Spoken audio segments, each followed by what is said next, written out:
শুভরাত্রি বন্ধুরা। এই দেখো আমার গোপাল শুয়ে পড়েছে।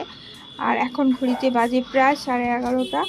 সব খাওয়া দাওয়ার পর্ব শেষ। আমি জামা কাপড় চেঞ্জ করে এসেছি ঠাকুরের জোগাড় করতে, কারণ হচ্ছে আগামীকাল আমার বাড়িতে লক্ষ্মী পূজা। এটা হচ্ছে পরের দিন সকালে। আর পুজো তো হয়েই গেছে চিড়ে মুরগি দিয়ে। আর এখানে খিচুড়ি বসিয়ে দিয়েছি, আর হবে পায়েস আর 5 রকম ভাজা। ফুলকপি, কড়াইশুঁটি, আলু দিয়ে খিচুড়ি আমি এখানে করছি। আর তোমাদের দাদা ভাইকে এখানে সব রকম ভাজাগুলো দিয়ে স্টোভ জেলে ভাজতে বসিয়ে দিয়েছি। ও আস্তে আস্তে ভাজাগুলো করুক, আমি ওখানে খিচুড়িটা আর পায়েসটা করে নেব। এইবার আমার ভোগ রান্না হয়ে গেছে, তাই ঠাকুরকে আমি পুরো সাজিয়ে ধরে দিয়েছি সব রকম ভাজা, খিচুড়ি আর পায়েস। এই ঘরে আমাদের এইখানকার ঠাকুরগুলোকে দিয়েছি, আর ওই ঘরে লক্ষ্মী ঠাকুর পেতেছি, ওখানে দিয়েছি লক্ষ্মী ঠাকুরকে। সাথে নারায়ণ আছে, তারপর মা কালী আছে, আর অনেক ঠাকুর আছে। সকলকে একসাথে 4 জায়গায় দিয়ে দিয়েছি। আর আমার পুজো তো সকালে বাবা করেই দিয়েছে। ছেলে দুপুরে বাড়িতে এসেই চেরিকে ওপর থেকে নামিয়েছে। আর চেরি ওই পাশে কুকুরগুলো যে আছে তাদের সাথে কি দুষ্টুমিটাই না করছে, তোমরা শুধু দেখো। কারোরই সাহস নেই, তোর চেরির তো একদমই নেই। চেরি ওদের সাথে বন্ধু করতে চাইছি। দেখ,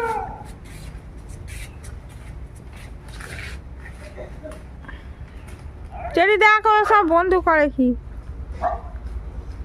এগোচ্ছে না চেরি।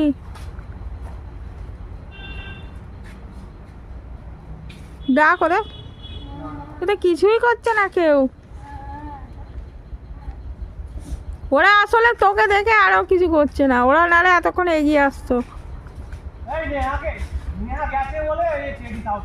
হ্যাঁ হ্যাঁ, দুটো দল হয়ে গেছে। ওরা একদিকে দাঁড়িয়ে আছে মুখোমুখি, এরা একদিকে দাঁড়িয়ে। যুদ্ধ যুদ্ধ হওয়ার মতন অবস্থা তোদের। তোরা 3 জনে এদিকে, ওরা 3 জনে ওদিকে।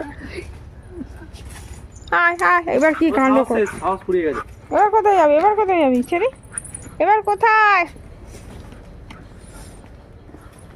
ব্যাস ওই জায়গাটায় ওকে ধরে রাখা যাবে না, ওইখানটায় গিয়ে ও ছুটবে। এই সেরেছে, কোথায় গেছে? ওই একদিন গেছিল ওখানে, চিনে গেছে ও।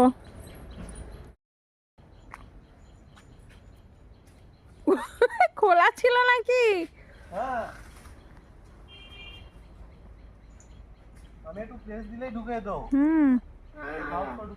একদিন গেছিল না, ওই জন্য চিনে গেছে, নাহলে ও ঢুকতো না ওই দিকটায়। খেপে গেছে, খেপে গেছে।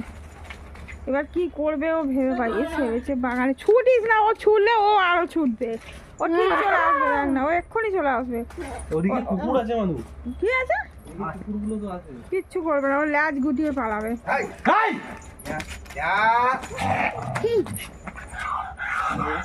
কিচ্ছু হবে না, যা যা গুনে চলে যা, গুনে। হ্যাঁ গুনটা ওদিকে চলে যা, একটু পরে আসবি, চারিকে ঢুকিয়ে নিলে সব। চল না, এটা যাবেও না, যা চলে চলে। কিন্তু খুব কাছাকাছি গিয়েও কিছু করে না, কিন্তু কামড়ায় নেই। এই জন্য যাও, কাপড়ে তুলে দেবা। এবার ও জল খাবে, কিন্তু প্রচুর জল খাবে ও, এখনো জল খাবে। দুপুরে ভোগ খাওয়ার পরে কাজ ফাজ সেরে নিয়ে তারপরে আবার বিকালের পর্ব শুরু করলাম। বিকালে হবে কড়াইশুঁটির কচুরি। আর এই যে মশলাটা, এটা আমার ভীষণ ভালো লাগে। গোটা জিরে আর গোটা শুকনো লঙ্কা আর গোটা গরম মশলা আর কিছু মরিচ দিয়ে আমি ভালো করে নেড়ে নিচ্ছি। এরপর এটা মিক্সিতে ঘুরিয়ে নেব। আর এখানে আলু সেদ্ধ বসাচ্ছি। ওই ছোটো ছোটো নতুন আলু নিয়ে এসেছি, ওটাকে ভালো করে ধুয়ে নুন দিয়ে রেখে দিয়েছি। এবার কুকারে সিটি মেরে নেব, নিয়ে সেদ্ধ আলুটাকে কষে নেব। আর এই মশলাটা হচ্ছে কড়াইশুঁটির কচুরির জন্য। এইবার চলো দেখতে থাকো আমি কিভাবে কড়াইশুঁটির কচুরি আর কষা কষা নতুন আলুর দম করব, তোমাদের সাথে একটু শেয়ার করি।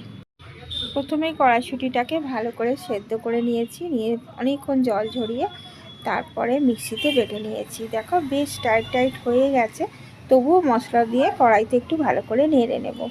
আর সেই জন্য কড়াইতে দিয়ে দিচ্ছি একটু সাদা তেল, আর দিচ্ছি 1/2 চামচের মতো হিং।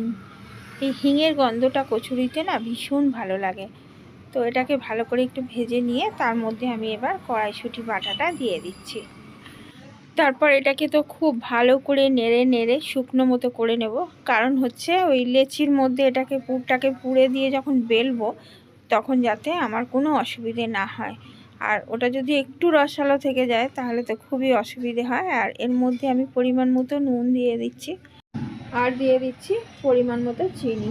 এটা দিয়ে আমি বেশ খানিকক্ষণ ধরে নাড়াচাড়া করে নেব, তারপর মশলাটা ছড়িয়ে দেবো। আর এই সময় আমাদের এই শীতকাল পড়লে কড়াইশুঁটির কচুরি খেতে কিন্তু ভীষণ ভালো লাগে আর ভীষণ ইচ্ছাও যায়। প্রত্যেক বছরই মানে শেষের দিকে করি, কিন্তু এবছরে বাবা কড়াইশুঁটি নিয়ে এসেছে। জমিতে একজনের চাষ হয়েছিল, বাবাকে বলেছে নেবে, বাপি নিয়ে এসেছে, সেই জন্য এবছরে তাড়াতাড়ি করে নিলাম। পরেও আবার একদিন দুদিন হবে। আর এখানে আমি সেদ্ধ করা রাখা আলুটা তেলের মধ্যে দিয়ে ভালো করে নেড়ে চেড়ে ভেজে নেবো লাল লাল করে। রান্না করাটা একটা শখ, আমার তো ভীষণই ভালো লাগে। আমার মাকেও দেখেছি খুব ভালো ভালো রান্না বান্না করে সবাইকে খাওয়াতে খুব ভালোবাসতো। এখনও আমার মা ভালোবাসে, কিন্তু মানে আমার মা শারীরিক অসুস্থতার জন্য পারে না, বেশিক্ষণ তো দাঁড়িয়ে থাকতে পারে না, আর নার্ভের প্রবলেম আছে বলে হাতও কাঁপে। আর আমার পক্ষেও সেই সারাদিন রান্না নিয়ে বসে থাকা সম্ভব নয়, কারণ আমাকেও তো দোকানে যেতে হয় দিনে দুবার করে। সেই জন্য হয়ে ওঠে না সবসময় বেশিক্ষণ রান্নার সময় দেয়া। আর যেটুকু করার সেটুকু তো করতেই হবে, এতজন মানুষ আমরা রয়েছি, তারপর কুকুরটা আছে, সবার খাবার দাবারের একটা ব্যবস্থা দুবেলা করা।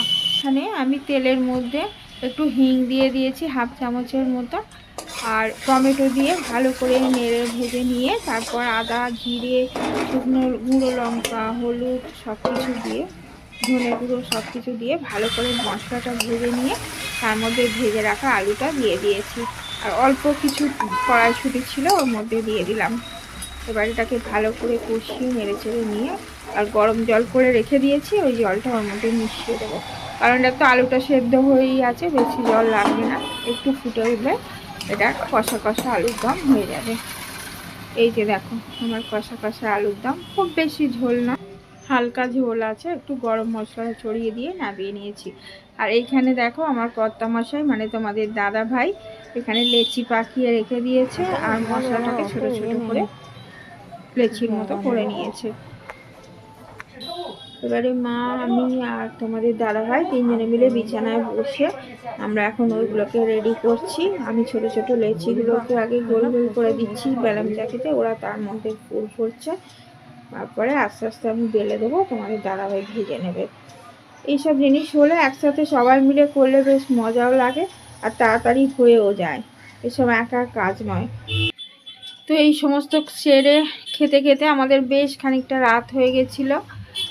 বন্ধুরা তোমাদের কাছে আমার একটাই অনুরোধ, আমি তো চ্যানেলটা নতুন খুলেছি, তোমরা প্লিজ আমার পাশে থেকো, চ্যানেলটাকে সাবস্ক্রাইব করো। যদি আমার ভিডিও ভালো লাগে তাহলে তোমরা আমার ভিডিও দেখো, কমেন্টস করো, যদি কোথাও ভুল হয়ে থাকে তোমরা আমাকে ক্ষমা করে দিও এবং জানিও আমাকে যে আমার কোথায় ভুল হচ্ছে। চলো ভিডিওটা আজকের মতো এখানেই শেষ করছি, আবার দেখা হবে পরের ভিডিওয়ে। টাটা।